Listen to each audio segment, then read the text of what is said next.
Hi, I'm Mara Webster with In Creative Company, and today I'm joined by the wonderful writer and director Atom Egoyan to talk all about his latest film, Seven Veils. And I wanted to start off by talking about your personal relationship with the material because it's centered around the opera Salome, which you yourself staged in 1996 and then again recently.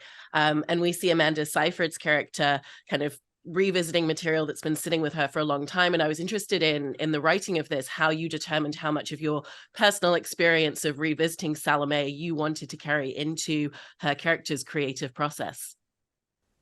Oh, I think you've said it all. I mean, that's what it's all about. It was when I found out that the Canadian Opera Company wanted to remount this after so many years, I obviously had a lot of issues and questions because we're not living in 1996 anymore, and it was a provocative production then. It was quite extreme, and I felt a lot of issues around reconstructing those scenes in our time, and I knew that I couldn't really change anything because it's a remount and we don't have the time. But I began to imagine this character who could imagine changing things. So then that became very liberating because she became both an avatar for my own sense of what the project meant for me creatively, but it also she has her own relationship to the material and has her own relationship to someone like me, I suppose, who she might have had a relationship with and is now calling into question.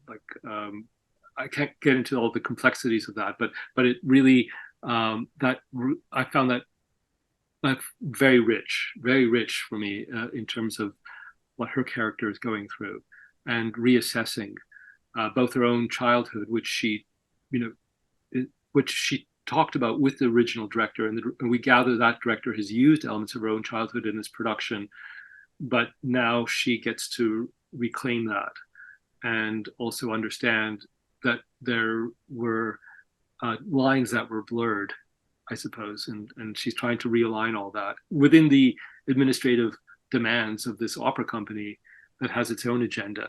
So it's loaded, right? And so I needed a performer that was able to uh, really run with that and create those contours that are just so distinct and particular to this particular journey. So yeah, I was thrilled that Amanda was as excited as I was in inviting her to be on the film. And it must also be really great in to have the ability to deconstruct the material in a really different way in the film because you're really kind of deconstructing the characters on screen for us. We're seeing very much behind the veil in the rehearsals, conversations about directorial choices, conversations about character, what the story means. And so did you find that that evolved and changed your relationship with the material as well? That's a great question. I mean, to be perfectly honest, there wasn't a lot of time to change. I mean, the opera was what it was. I mean, like for those of you who know, when you remount, you don't have a lot of time. So you really need to just put it on its feet and bring it back to what it was. But to then have the film shoot around that, because of the way opera works, once it's open, the cast is in town, right? So they're just waiting between performances. So to then bring them back into the rehearsal space and say, okay, so let's imagine we're going this way or that way, knowing that what they were going to do that night was going to be the same. They weren't going to shift anything as a result of what we were doing in the film rehearsal. But it did allow us to extend it, and it was very unusual. I'm realizing now it was a very unusual situation, and so some of the things that she's doing with the production in film would not have been possible for her to do on stage. And many of them have been absorbed into this remounts, like over the years. Like it's been remounted 7 times. So it's very different from the original production in 1996. But so this film production has absorbed many of the changes as though she's making them on the spot. So I also got to kind of understand what my own parameters were and being able to make that seem as though they were spontaneous decisions on her part. And she's such a great actress; she makes them feel spontaneous. It makes it feel as though she's coming up with those ideas on them at the moment. And when we get to see her come up with ideas and suggestions or the conversations that she's having, it's also stemming from her revisiting her own memories in her personal life as well, and kind of who she is as a character. And so how did you set about kind of finding those instances of what are the creative choices that she's going to make, and how is she going to approach it as a director based on who she is as a character and the experiences that she's having with her memory? Great question. I think that this is what makes it such an unusual character. So we're used to seeing characters who are dealing with trauma, and very often those traumas have been repressed or suppressed in some way. And in the course of the film, they bubble up.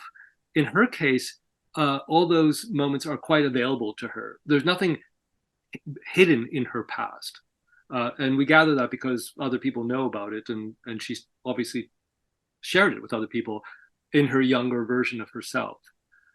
But what she wasn't anticipating was that reconstructing those moments that have been effectively appropriated by other artists would actually generate a whole different feeling of trauma. That suddenly she's dealing with the trauma of having let's say, the administration of the opera company put parameters on her or tell her not to do things, or she's dealing with the fact that it may not be as good as what the original production was, and how much does that reflect on her own ability to articulate her own connection to her trauma. And so it becomes really multi-layered in a way that I think is quite unusual. And so it's a very singular character. I don't can't think of a character quite like Janine, and especially the way Amanda plays it. So it's not that these memories come spilling back. They were all always there, and they were quite available, and they were actually fetishized and presented on stage. But now she's directing them, and as opposed to just watching someone else take her history, she's now having to reconstruct it. But she's also aware of the limitations, that like the performers may not actually get to the same level as the original performers, and that's frustrating her no end, and kind of creating its own form of madness. So I just think it's the result of a very unusual alchemy between well, also I thought it's funny, like I think when we worked together 15 years ago on Chloe, we were also dealing with this notion of frustrated desire, where someone really believes that they need to be with someone else who's not giving that back to them. And so we have a number of relationships which reflect that in this film, but at the core of it is a production of something which is not giving back to her what she demands from it and what she has come to expect from it. And that's really because of her own limitations to convey to others and ignite them with the passion that she felt. My God, this is so complicated speaking about it. I'm just blathering on.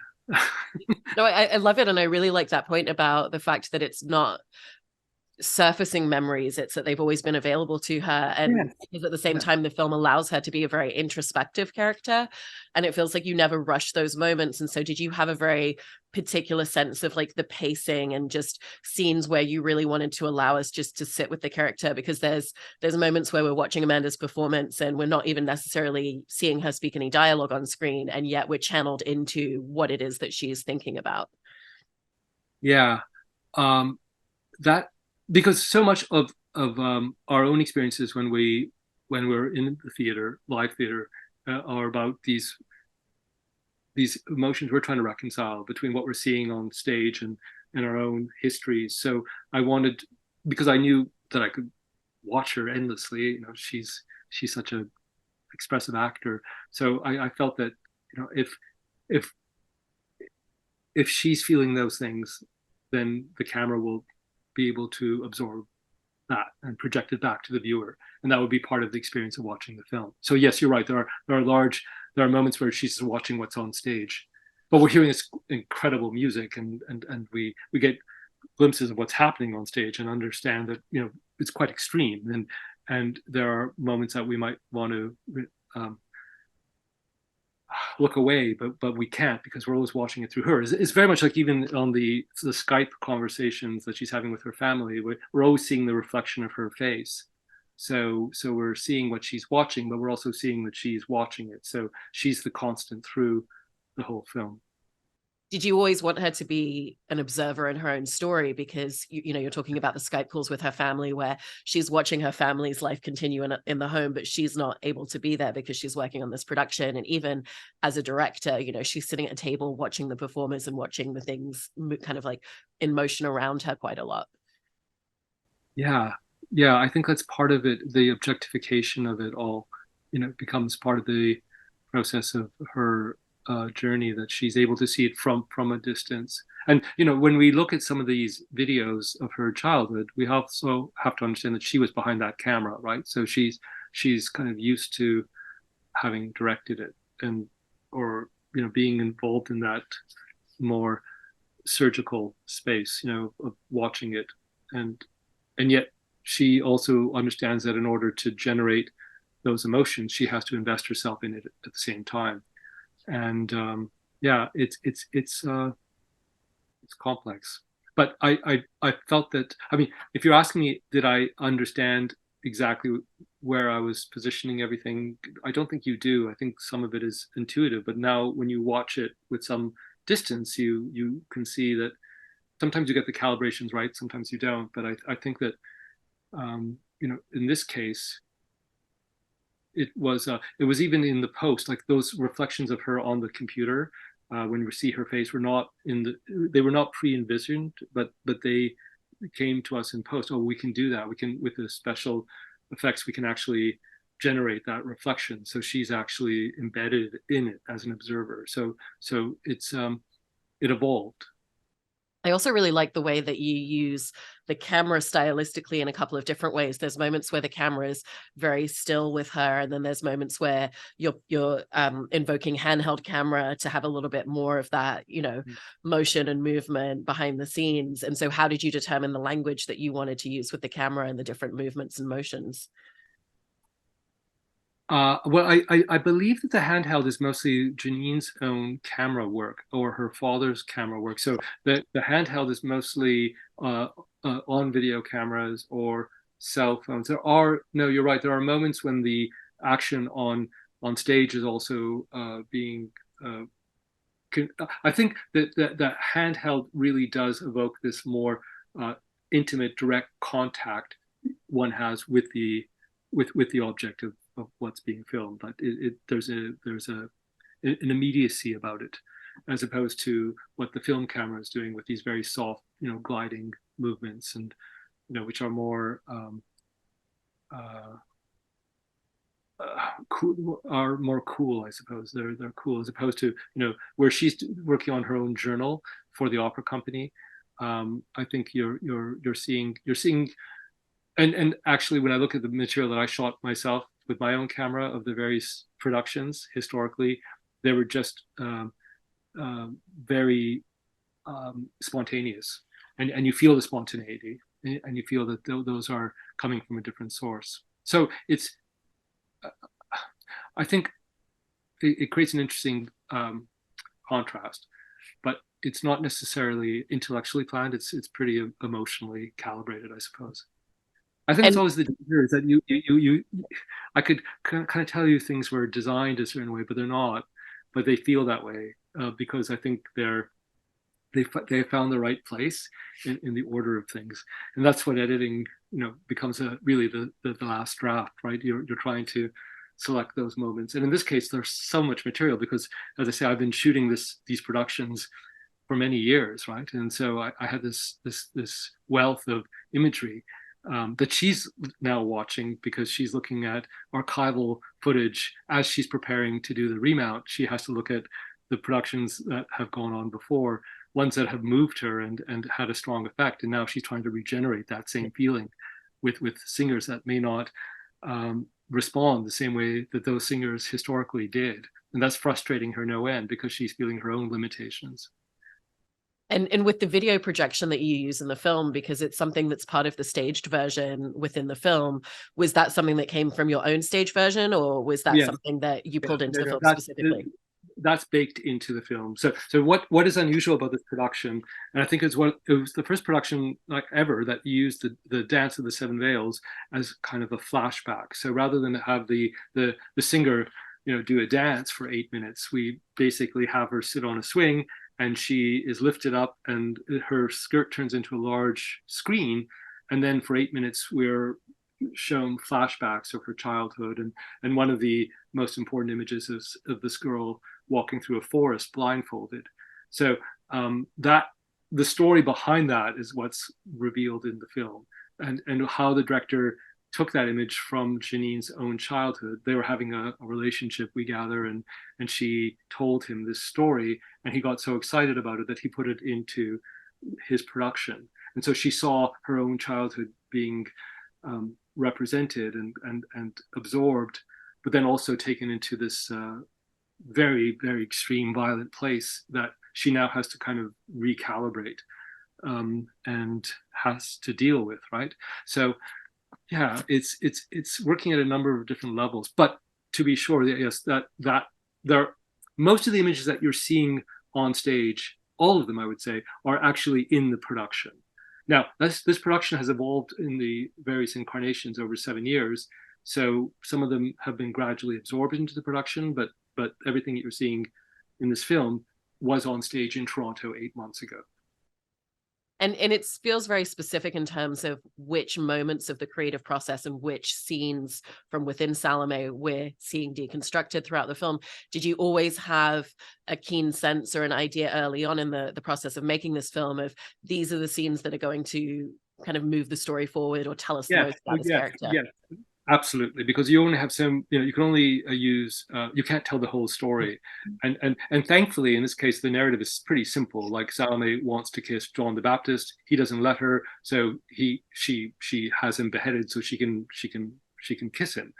That part of the story is clear, but there's a whole other narrative at the beginning between two other characters who are also feeling this sense of frustrated desire. So there's a chain of frustrated desire, which is not necessarily clear in the play, but this production really elaborates that. That's to say that there, while Salome is singing to John the Baptist about what she's feeling towards him, there are these two other characters who are choreographed in this dance that's happening upstage, and that's very particular to this production and this interpretation. And it's what she, in the rehearsal process, is really trying to establish is the relationship. Much of the frustration of the singers playing Salome and John the Baptist, who are sort of sidelined, as she's really absorbed with these two other characters who are also in this dance of frustrated desire. And so that's evident in the production, but also we focused on that in the rehearsals that we used for the film. And you were talking a little bit before about post-production and kind of how the editing process really makes certain things kind of feel very cohesive or feel very clear once you're in the edit room.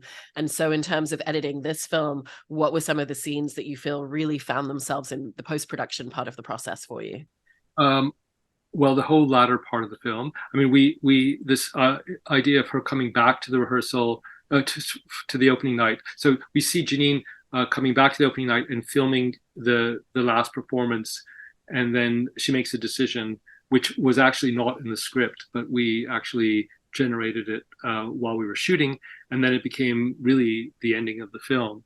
So that was the whole latter part of the film was found during the editing process, as was the intricacies of the dance, which is the sort of the set piece that was really layered during the editing process. We had the luxury of being able to shoot the day of her childhood after the main unit, so we were able to kind of focus on how we would use those shots in the edit itself, which was a luxury, for a film that was shot in 19 days. I mean, we had so little time, but we did have that one day that we knew in the early spring that we'd be able to, and we had a rough edit at that point, so we were able to actually design those shots for the edit itself. I really love that, and it's so interesting hearing all the details that went into all the complexities of this film. So congratulations on the movie, and thank you so much, Adam. I really appreciate talking to you today. Thank you so much. That was a great conversation. Thank you.